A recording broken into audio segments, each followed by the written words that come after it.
Nah, pada tutorial kali ini kita akan membahas tentang string lebih dalam dan fungsi-fungsi apa saja yang bisa kita gunakan untuk memanipulasinya. Ini penting karena kita pasti bakal gunain string dalam setiap membuat program. Nggak mungkin lah kalau kita nggak pakai string ya kan. Nah, pada bahasa pemrograman lain, kita mengenal string itu sebagai tipe data atau untuk teks ya kan. Jadi ada string, lalu kita bisa langsung gunain. Karena dia udah bahasa lain udah nyediain tipe data string. Tapi, di bahasa C sendiri, string itu adalah sebuah array, satu dimensi yang berisi kumpulan dari huruf atau karakter dan diakhiri dengan karakter kosong atau null. Kalian pernah kebayang nggak sih kita dari awal video ini sampai sekarang kita menggunakan kalau pengen buat string kita gunain char ya kan? Kalau gue contohin aja di kode blok, gue udah bikin file string.c ya. Kalau kita pengen menggunakan string, kita biasanya kayak gini kan? Nama variabelnya char, lalu kita bikin nama. Karena karakter ini bisa hanya bisa nyimpen satu, variabel nama ini hanya bisa nyimpen satu karakter aja, makanya kita menggunakan array satu dimensi. Nah, kayak gini. Dengan kita bisa tambahin batasannya, dia bisa nampung berapa, misalnya 20. Kalau di C kayak gini. Jadi nggak ada tipe data string, adanya karakter atau array satu dimensi yang berisi kumpulan dari huruf atau karakter dan diakhiri dengan karakter kosong. Nah, bahasa C memang tidak memiliki tipe data string, tapi kita bisa membuatnya dengan tipe data char. Bisa diterima ya. Nah, mengapa string di C harus diakhiri dengan karakter kosong? Karena zaman dulu gini aja, karena C itu masih ngadopsi desain atau rancangan dari bahasa sebelumnya, bahasa B. Lalu dikembangkan lagi jadi bahasa C ya kan. Selain itu juga untuk memudahkan dalam menghitung panjang string dan alokasi memori untuk string. Karena zaman dulu C ini tergolong bahasa yang paling tua ya. Karena zaman dulu itu memori komputer itu sangat terbatas. Makanya bahasa C itu untuk memenuhi kebutuhan yang itu ya. Jadi sekarang kan memori udah gede-gede ya kan. Nah, sekarang kita akan memahami fungsi-fungsi untuk memanipulasi string. Ada beberapa fungsi yang bisa kita gunakan untuk memanipulasi string sesuai dengan kebutuhan kita. Yang pertama adalah strcopy. Fungsi strcopy digunakan untuk mengcopy string dari sebuah variabel ke variabel yang lain. Nah, kalian bisa lihat formatnya di sini, yaitu strcopy buka kurung.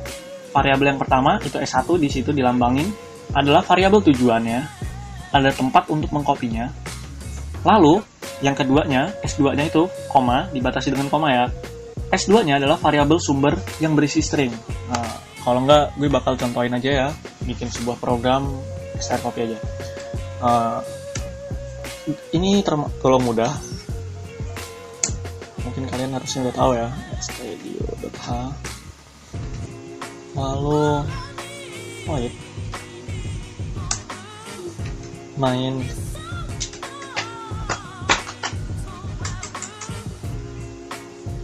kita bikin sebuah char ya, char nama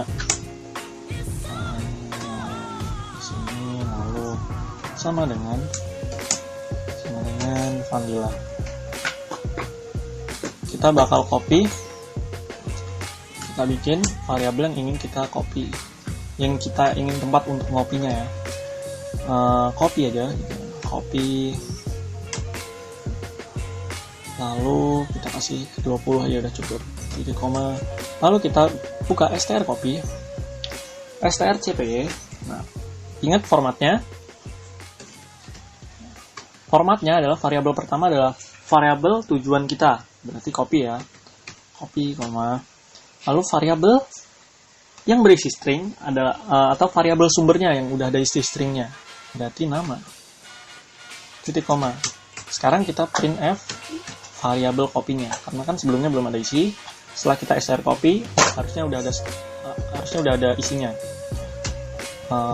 Printf placeholder-nya jangan lupa s, lalu koma, nama variabelnya copy, titik koma. Kita coba run. Nah, dia berhasil. Dia bisa ngeprint nama vanilla. Berarti strcopy-nya berhasil. Mungkin kalian gampang ya ini nyernanya. Yang kedua adalah ada fungsi strcut. Strcut ini digunakan untuk menambah string dari belakang. Kalian kebayang ya, misalnya variabel yang kedua kita ini ada string lainnya, misalnya kayak gini aja. Misalnya apa ya? Ini ada, kalian bisa coba sendiri. Nah, misalnya ini ada st gitu. Nah, kita bisa gabungin Vandila st dengan fungsi strcut ini. Format penulisannya adalah strcut. Kita rubah aja strcut ini tuh. Strcut buka kurung S1 atau variabel yang pertama adalah variabel yang berisi string, koma, yang dipisahkan dengan koma. Lalu variabel yang kedua adalah variabel yang ingin ditambahkan ke variabel yang pertama tadi. Berarti yang pertama formatnya nama dulu, lalu yang kedua copy. Kalian bisa nyoba sendiri aja ya, gue nggak contohin biar kalian nyoba sendiri, biar kalian penasaran. Lalu yang ketiga adalah fungsi strlen. Nah, fungsi strlen ini digunakan untuk menghitung panjang string. Kebayang nggak? Format penulisannya gampang bener. Kalian bisa lihat strlen buka kurung, lalu variabel berisi string yang akan dihitung panjangnya. Berarti kita bisa gunakan strlen lalu Vandila gitu ya. Kalian bisa rubah ini strlen lalu dalamnya nama. Kan variabel yang pengen kita hitung panjang stringnya ya kan. Lalu kita print, ya kalian bisa coba sendiri biar kalian nyoba. Lalu yang keempat ada strcmp. Nah, strcmp ini digunakan untuk membandingkan string dengan string yang lainnya. Maksud nggak? Jadi fungsi strcmp ini bakal mengembalikan nilai 0 apabila kedua string yang dibandingkan sama, tapi kalau berbeda akan menghasilkan angka yang berbeda. Nah, kalau yang ini gue bakal contohin ya, karena tergolong agak rumit. Ini gue udah punya dua variabel yang berisi string, lalu gue bisa langsung masukin aja di sini ya. Nah, formatnya kalian bisa lihat di sini. strcmp buka kurung, variabel yang pertama adalah variabel berisi string yang ingin dibandingkan, lalu yang kedua adalah variabel yang berisi string yang ingin dibandingkan. Kalian bisa coba aja sendiri. strcmp, lalu di sini ya kayak gini doang. Oh, berarti kita harus punya sebuah sebuah variabel yang bakal nampung strcmp ini, karena strcmp kan bakal ngasilin nilai 0 kalau sama ya kan. Berarti gue bakal contohin biar kalian nggak bingung. Karena angka ya, hasil aja ya, hasil gitu, titik koma. Lalu kita masukin strcmp ini di dalam hasil. Nah, strcmp dalam kurung copy nama. Lalu kita panggil di sini. Kita menggunakan apa? Kalau untuk ngecek sesuatu, kita bisa menggunakan kondisi atau percabangan. If jika hasil tidak sama dengan 0, maka print di sininya kita nggak usah pakai variabel gitu ya. Printnya berbeda. Kalau tidak sama dengan 0 berbeda, karena strcmp akan menghasilkan nilai 0 apabila kedua string yang dibandingkan itu sama. Maksud kan? Nah, langsung kita bikin else-nya. Kita bikin print-nya. Printf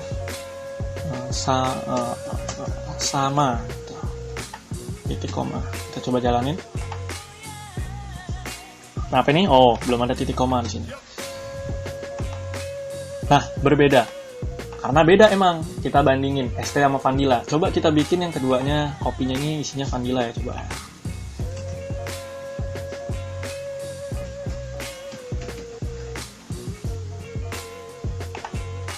Sama, tuh. Kalau strcmp kalian bisa coba-coba sendiri, misalnya Vandili. Berbeda. Berpengaruh ya. Jadi dia ngecek benar, apakah benar-benar sama atau enggak. String yang pertama dengan string yang kedua. Nah, itu aja intinya. Kalian bisa nyoba yang lainnya. Nah, lalu kita lanjut ke bagian fungsi yang kelima adalah fungsi strchar. Nah, fungsi strchar ini digunakan untuk mencari sebuah karakter di dalam string. Oke, kita lanjut aja ke bagian fungsi selanjutnya yang keenam atau yang terakhir adalah fungsi str. Fungsi str ini digunakan untuk mencari sebuah string di dalam string.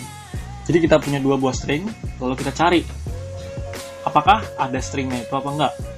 Nah, mungkin sekian dari gue. Kita akan lanjut ke video selanjutnya, yaitu menulis file dan membaca file. Sekian dari gue, terima kasih.